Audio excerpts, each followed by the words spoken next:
Good evening, candidate number 1. Kung may talent ka na pwede pa nag-discovery, kung may talent ka na hindi pa nag-discovery, ano ito at paano mo ito maipapakita sa mundo? Marami pong salamat sa inyong lahat.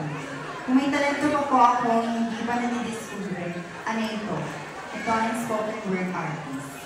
Isisiwalat ko ito sa pamamagitan ng paggawa ng YouTube videos o sa TikTok ng sariling aking tula at sumisimbolo ito ng meaning nito ay love and acceptance. Maraming salamat. Please take the name of the judge.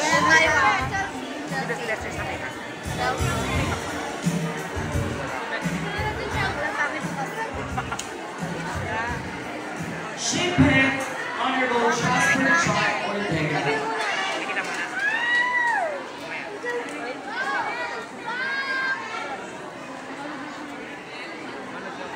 Hello. Hello na. Hello, ma'am. Ay, babae! Here's the question. Kung bigla kang maging isang superhero, anong pangalan mo at anong powers mo para sa LGBTQ+ community? Again, kung bigla kang maging isang superhero, anong pangalan mo at anong powers mo para sa LGBTQ+ community? Maraming salamat po sa isang magandang katanungan, Sir Jasper John Gonzalez Ortega. Para po sa akin, kung ako man po ay magiging superhero, ang aking magiging ngalan ay Linangpa. Linangpa na nagsasabing liwanag ng pagbabago. Bakit ko nga ito ba nasabing ang salitang liwanag ng pagbabago?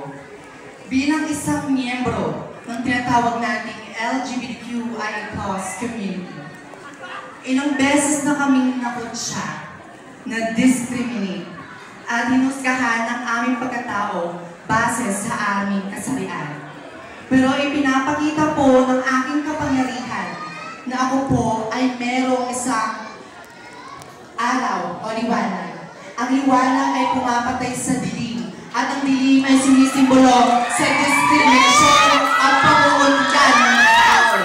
At mayroon din po ako tinatawag natin safe spaces ng komunidad para po sa ating mga LGBTQI+ community, para kung ganon, magkakaroon po sila ng isang magandang buhay na walang pangungutya sa kanilang kapaligiran. Yun naman po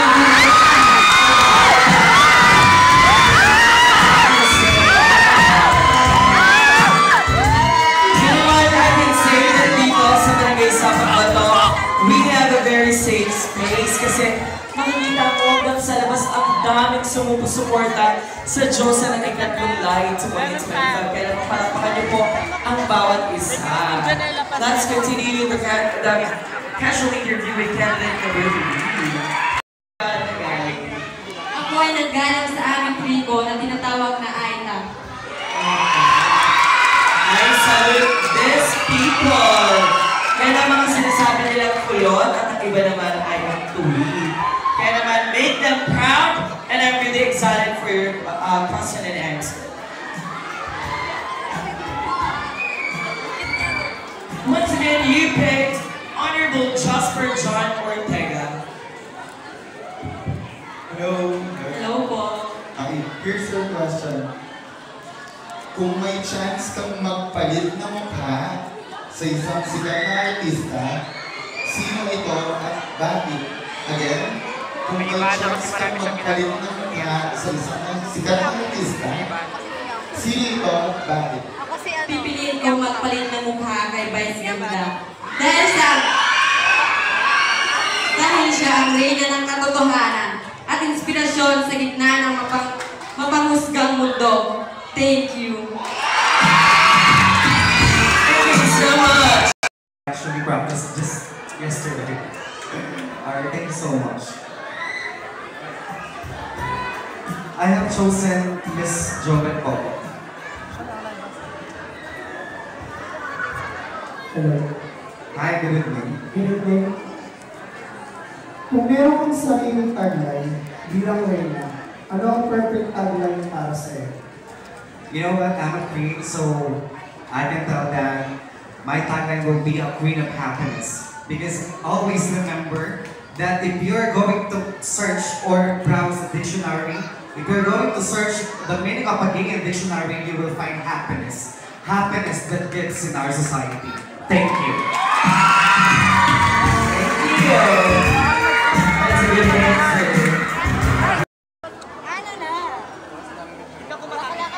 Layo pa rin kaya.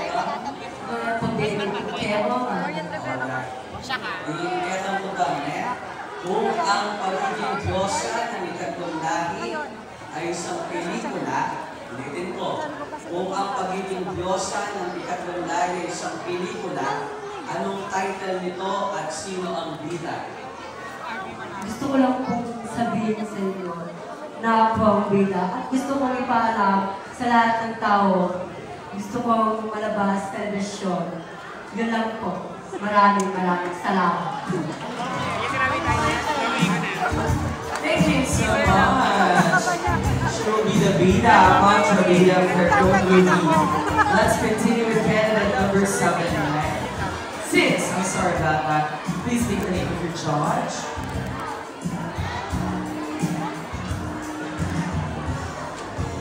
He picked, once again, Miss Joven Popoy Panikula. Good evening, number 6. Kung may chance kang maging pagkain, anong pagkain ka at paano mo ito nalalampa sa stage? Good evening, ladies and gentlemen. Kung bibigyan daw po ako ng pagkakataon o chance na maging isang pagkain, I will be vegetables. At ang gulay na iyon ay kalabasa.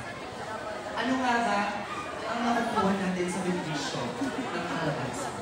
Ito ay pagpalinaw ng paano ko nga ba ito nararamdaman sa stage? Ito ay pagpalinaw ng mata nang sa gayon, kayong mga manong melody, malinaw na makikita mga kandidata deserve ng respeto, pagmamahal dito sa ating mundo. And now, thank you. Thank you, candidate number 6.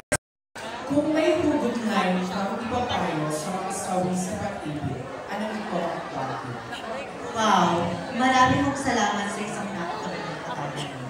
Ang katanungan na nakapatong sa aking balikat ay, kung may hugot na rin araw ba daw ako sa sawi sa pag-ibig, anong hugot na ito? At bakit?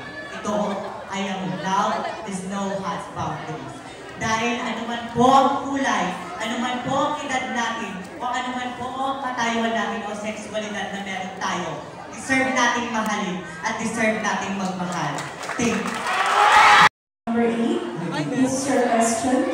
Kung magising kang isang hayop bukas, anong hayop ito at paano ito nagpapakita ng iyong personalidad? Uulitin ko.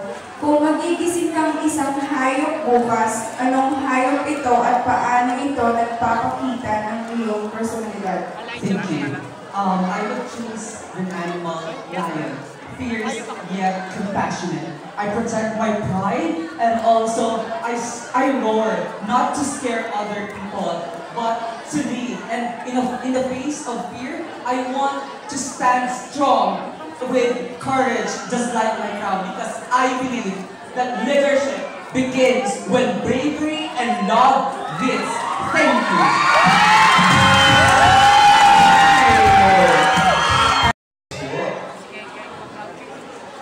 Kung may isang salita kang pwedeng tanggalin sa dictionary, ano ito at bakit ayaw mo sa kanya? Muli, kung may isang salita kang pwedeng tanggalin sa dictionary, ano ito at bakit ayaw mo sa kanya? Well, the question that given to me, and I have in the dictionary that I want to remove. Well, the word that I want to remove is revenge, or what we call paghihiganti. Alam naman po natin lahat na ang paghihiganti ay isang makakapahamak sa atin. Imbes na magtanim ng galit sa ating puso, I rather forgive them and spread love at pabayaan ng Panginoon na siya ang magbigay ng kaparusahan sa kanila. Dahil ladies and gentlemen, always remember na nasa kagustuhan natin makaganti nakakalimutan na natin maging mabuti. Yun lang po. Great answer. Thank you so much, Aske. Mary, I agreed, forgive, but do not forget. That concludes the casual interview of our Diyosa ng Ikatlong Lahi 2025. And now, let's welcome back once again our candidates for the announcement of special and minor awards.